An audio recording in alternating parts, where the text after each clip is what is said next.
आकाशवाणी पटना से प्रस्तुत है समाचार ध्वनि चित्र।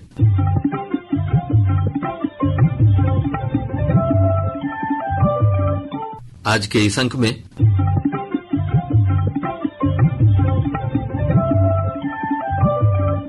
प्रधानमंत्री नरेंद्र मोदी की आकाशवाणी पर मन की बात।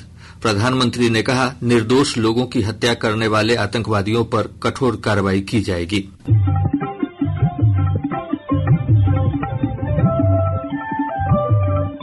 प्रधानमंत्री ने महान स्वतंत्रता सेनानी बाबू वीर कुंवर सिंह और चंपारण सत्याग्रह पर राष्ट्रपिता महात्मा गांधी को याद किया।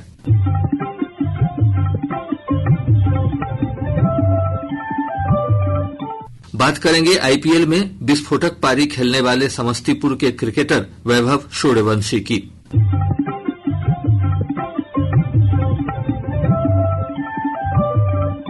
और सुनेंगे एक रिपोर्ट 4 मई से बिहार में शुरू हो रहे खेलो इंडिया यूथ गेम्स के बारे में।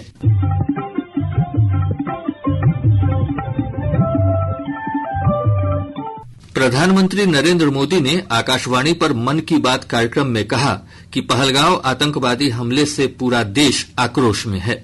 प्रधानमंत्री ने कहा कि आतंकवादियों के खिलाफ ठोस कार्रवाई की जाएगी। जब कश्मीर में शांति लौट रही थी, स्कूल कॉलेजों में एक वाइब्रेंसी थी, निर्माण कार्यों में अभूतपूर्व गति आई थी, लोकतंत्र मजबूत हो रहा था, पर्यटकों की संख्या में रिकॉर्ड बढ़ोतरी हो रही थी, लोगों की कमाई बढ़ रही थी, देश के दुश्मनों को, जम्मू कश्मीर के दुश्मनों को ये रास नहीं आया। आतंक के आका चाहते हैं कश्मीर फिर से तबाह हो जाए और इसलिए इतनी बड़ी साजिश को अंजाम दिया। श्री मोदी ने कहा कि आतंकवाद के खिलाफ इस लड़ाई में देश की एकता सबसे बड़ी ताकत है। आतंकवाद के खिलाफ देश की एकता हमारी निर्णायक लड़ाई का आधार है। हमें देश के सामने आई इस चुनौती का सामना करने के लिए अपने संकल्पों को मजबूत करना है। आज दुनिया देख रही है, इस आतंकी हमले के बाद पूरा देश एक स्वर में बोल रहा है। प्रधानमंत्री ने 1917 में महात्मा गांधी के नेतृत्व में हुए चंपारण सत्याग्रह की चर्चा भी की।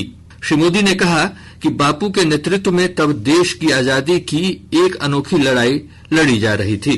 1917 में गांधी जी बिहार के चंपारण पहुंचे हैं। किसानों ने गांधी जी को बताया, हमारी जमीन मर रही है, खाने के लिए अनाज नहीं मिल रहा। लाखों किसानों की उस पीड़ा से गांधी जी के मन में एक संकल्प उठा। वहीं से चंपारण का ऐतिहासिक सत्याग्रह शुरू हुआ। चंपारण सत्याग्रह ये बापू द्वारा भारत में पहला बड़ा प्रयोग था। बापू के सत्याग्रह से पूरी अंग्रेज हुकूमत हिल गई। अंग्रेजों को नील की खेती के लिए किसानों को मजबूर करने वाले कानून को स्थगित करना पड़ा। एक ऐसी जीत थी जिसने आजादी की लड़ाई में नया विश्वास फूंका। प्रधानमंत्री ने कहा कि 10 मई को प्रथम स्वतंत्रता संग्राम की वर्षगांठ मनाई जाएगी।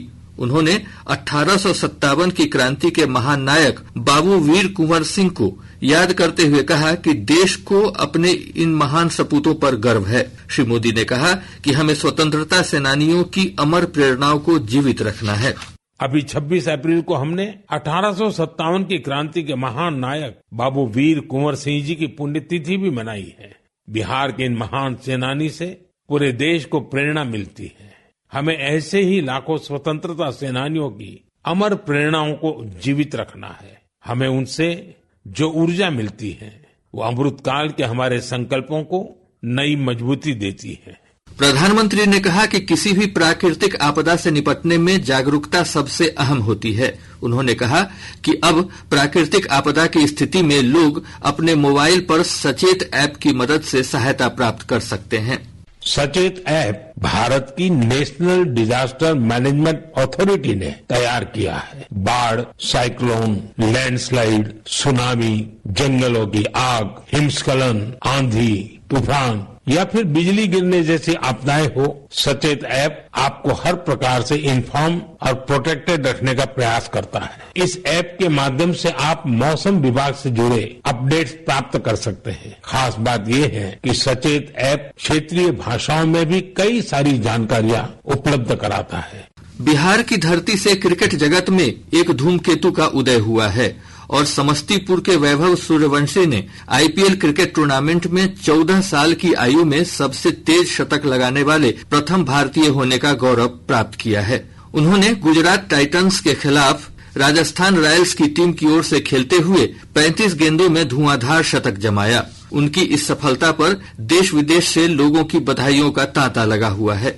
मुख्यमंत्री नीतीश कुमार ने फोन कर वैभव सूर्यवंशी को बधाई दी। मुख्यमंत्री नीतीश कुमार ने कहा कि वैभव ने पूरे बिहार के लोगों का मान ऊंचा किया है। उन्होंने इस उपलब्धि पर वैभव सूर्यवंशी को 10 लाख रुपए नकद इनाम देने की घोषणा की है। वैभव की सफलता पर उनके पैतृक गांव समस्तीपुर के ताजपुर में जश्न का माहौल है। वैभव ने कहा है कि वे आगे भी अच्छा प्रदर्शन करेंगे और देश के लिए बेहतरीन प्रदर्शन का प्रयास करेंगे। बहुत दिन से तैयारी कर रहा था मैं और आज रिजल्ट मिला तो काफी अच्छा है। अभी और आगे अच्छा करने का ट्राई करना है, टीम के लिए कंट्रीब्यूट करना है जितना कर सकते हैं। सूर्यवंशी के कोच ब्रजेश कुमार झा ने कहा कि उनका शिष्य एक प्रतिभाशाली खिलाड़ी है और आगे चलकर भारतीय टीम के लिए भी बेहतरीन प्रदर्शन करेगा। बहुत खुशी का बात है। यही पटेल मैदान में 5-6 वर्ष के उम्र में ये बच्चा आके आज ये मुकाम हासिल किया और समस्तीपुर जिला और उसके माता पिता एवं एकेडमी का नाम रोशन किया। वैभव से उम्मीद तो इंडिया खेलने का ही है और खेलेगा भी। आने वाले टाइम में और अच्छा बैटिंग करेगा, आईपीएल में भी और अच्छा बैटिंग करेगा, तो उसमें काबिलियत है। और अब खबरें खेलो इंडिया यूथ गेम्स से।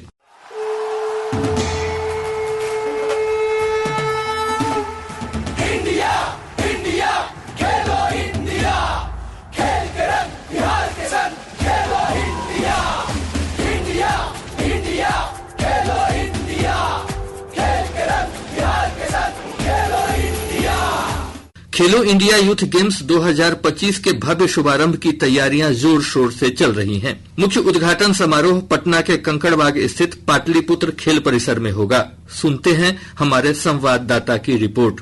4 मई से शुरू हो रहे खेलो इंडिया यूथ गेम्स का शुभारंभ मुख्यमंत्री नीतीश कुमार और केंद्रीय खेल मंत्री मनसुख मांडविया करेंगे। मुख्य समारोह का आयोजन पटना के कंकड़बाग स्थित पाटलिपुत्र खेल परिसर में किया गया है। समारोह का आयोजन संध्या 6 बजे होगा। इस बड़े खेल आयोजन के उद्घाटन समारोह में कई नामी गिरामी कलाकार सांस्कृतिक प्रस्तुतियां देंगे। बिहार के निवासी और जाने माने अभिनेता पंकज त्रिपाठी कार्यक्रम में उपस्थित रहेंगे। इसके अलावा कई प्रसिद्ध खिलाड़ी भी इस आयोजन में शिरकत करेंगे। 15 मई तक चलने वाले इस कार्यक्रम में देश भर से 8,500 से अधिक खिलाड़ी और 1,500 से अधिक ऑफिशियल्स हिस्सा लेंगे। कार्यक्रम में 28 अलग अलग प्रकार के खेलों की प्रतिस्पर्धाएं होंगी जो पटना, राजगीर, गया, भागलपुर और बेगूसराय में खेली जाएंगी।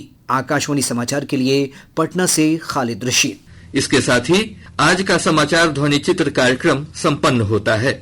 यह कार्यक्रम प्रत्येक बुधवार की रात 7:52 पर आकाशवाणी पटना के प्रादेशिक समाचार एकांश द्वारा प्रस्तुत किया जाता है। संपादन और प्रस्तुति धर्मेंद्र कुमार राय, वाचन संजीव कुमार वर्मा, ध्वनि अंकन राहुल कुमार।